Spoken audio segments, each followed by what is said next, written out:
ঘটকরাই নদীতে আটকে দৈত্যাকার তিমি। বনকর্মীদের তৎপরতায় তিমিটিকে গঙ্গাসাগরের থেকে কিছু দূরে গভীর সমুদ্রে সুস্থ অবস্থায় ছেড়ে দেওয়া হলো। সমুদ্রের কাছেই নদী, নোনা জলে নদীর চরে ভেসে এসেছিল একটি তিমি। সেই দৈত্যাকার তিমিকে জীবিত উদ্ধার করে ফের পাঠানো হলো গভীর সমুদ্রে। ঘটনাটি ঘটেছে দক্ষিণ 24 পরগনা কাকদ্বীপের হারুট পয়েন্ট পোস্টাল থানার কামারের হাটের কাছে। স্থানীয় বন দপ্তরের সূত্রে পাওয়া খবর অনুসারে বটতলা নদীর চরে সেই তিমিটি এসে আটকে গিয়েছিল।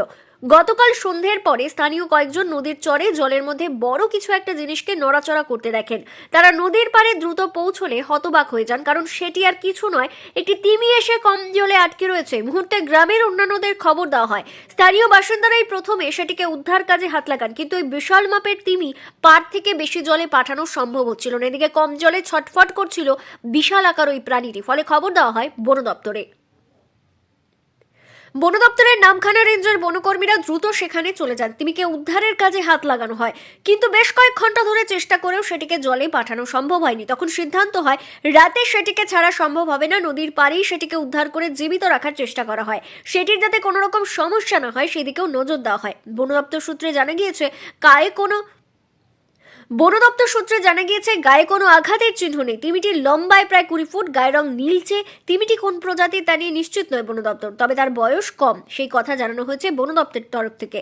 আজ শুক্রবার ফের তিমিটির শারীরিক পরীক্ষা হয়। দিনের আলোয় খুঁটিয়ে পরীক্ষার পরই সেটি সুস্থ থাকায় জলে ছাড়ার সিদ্ধান্ত নেওয়া হয়। বন দপ্তর ও স্থানীয়দের চেষ্টায় সেটিকে গভীর জলে নিয়ে গিয়ে ছাড়েন বনকর্মীরা। জানা গিয়েছে বটতলা নদীর জল সমুদ্রে গিয়ে পড়ে। তিমিটি কোনো কারণে সমুদ্র দিয়ে নদীতে চলে এসেছিল, তারপর আর ফিরে যেতে না পেরে কম জলে পড়ে আটকে যায়। সঞ্জীব সাগর জানান, তিমিটিকে গঙ্গাসাগরের থেকে কিছু দূরে গভীর সমুদ্রে সুস্থ অবস্থায় ছেড়ে দেওয়া হয়েছে। ঘটনায় খুশি বন দপ্তরের কর্মীরা ও সাধারণ মানুষ। গতকাল ভাঙামারাতে একটা তিমি মাছ দেখা গিয়েছে, কি বিষয়টা কি রয়েছে?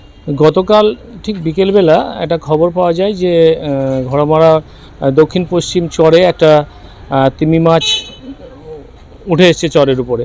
তো সেটা 15 ফুট লম্বা হবে। তো এটা দেখার পরে লোকজন মুখে যখন শুনলাম, তখন সঙ্গে সঙ্গে নদীর ধারে গেলাম। তো এলাকার মানুষজন অনেক সচেতন ছিলেন, তারা কিন্তু নিজ উদ্যোগে, মাছটা তো অনেক ওয়েট এবং লম্বা, তো 15-20 জন মতো লোক তাকে পাল্টি খাইয়ে আবার নদীর জলে জীবিত ছিল, পাল্টি খাইয়ে কিন্তু একদম জলে তুলে ছেড়ে দিয়ে আসলো।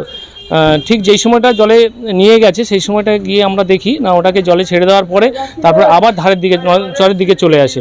তারপরে কিন্তু আবার পুনরায় তাকে আবার মাঝখানের দিকে নিয়ে গিয়ে চরের পথে হেঁটে ওই নদীর দিকে মুখ করে দিতে আবার আস্তে আস্তে করে নদীর দিকে চলে গেছে।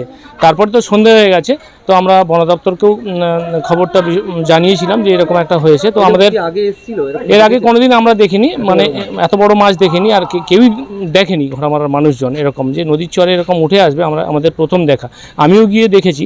আমি ঠিক সন্ধ্যের সময় গেছিলাম খবর পেয়ে, তখন কিন্তু আর কাদার উপরে আর আমি নামতে পারিনি, মানে যখন জলের উপর দিয়ে ভাসিয়ে নিয়ে যায় সেটা কিন্তু আমি প্রত্যক্ষ করেছি। মাছটা জীবিত ছিল। মাছটা বারবার কিন্তু একটু ধারের দিকে আসার চেষ্টা করছিল, মনে হয় যেন অসুস্থ, দেখে যেটুকু বুঝলাম। ওটা হুগলি নদী? ওটা হুগলি নদীতে। ওটা কোন এলাকা?